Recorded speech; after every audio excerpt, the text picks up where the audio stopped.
Bonjour à tous, je suis bien évidemment ravi de vous retrouver. Je rappelle, nous sommes le jeudi 26 novembre 2020. C'est parti donc, je rappelle, nous sommes ensemble jusqu'à 22 heures. Sans plus tarder, on va s'arrêter avec un nouveau flash d'informations.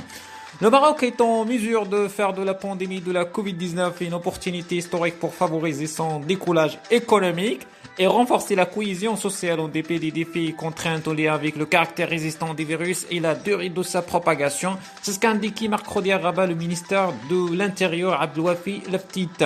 Le contexte exceptionnel lié à la pandémie ainsi que la mobilisation globale des services centraux et territoriaux pour enrayer la propagation de la maladie n'ont pas entravé la poursuite et la mise en place des conditions essentielles à même de garantir le succès des différents chantiers prévus pour la prochaine étape. C'est ce qu'a souligné Laftit qui présentait le projet de budget des ministères au titre de l'année budgétaire 2021 devant la commission de l'intérieur des collectivités territoriales et des infrastructures à la Chambre des conseillers.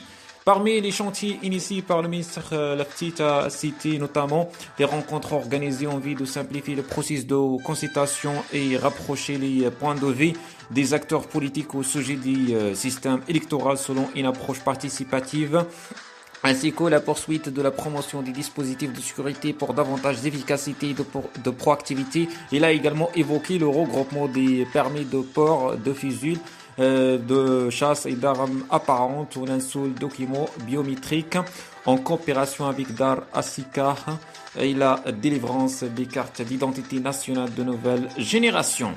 Il a ajouté que le ministère a poursuivi la mise en œuvre des chantiers de la régionalisation avancée et des programmes de réduction des disparités territoriales et sociales en milieu rural 2016-2022, tout en suivant les réalisations des programmes de la réhabilitation urbaine.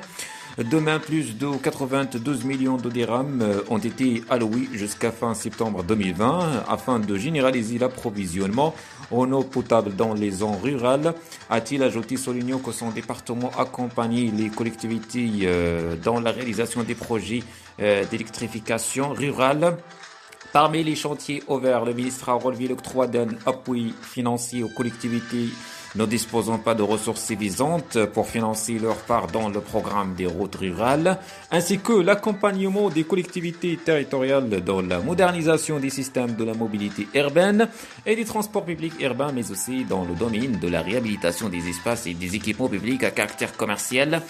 Le ministère de l'Intérieur a lancé en 2018 un programme visant à assurer la couverture des territoires nationaux en service de préservation de la santé territoriale dans les zones rurales.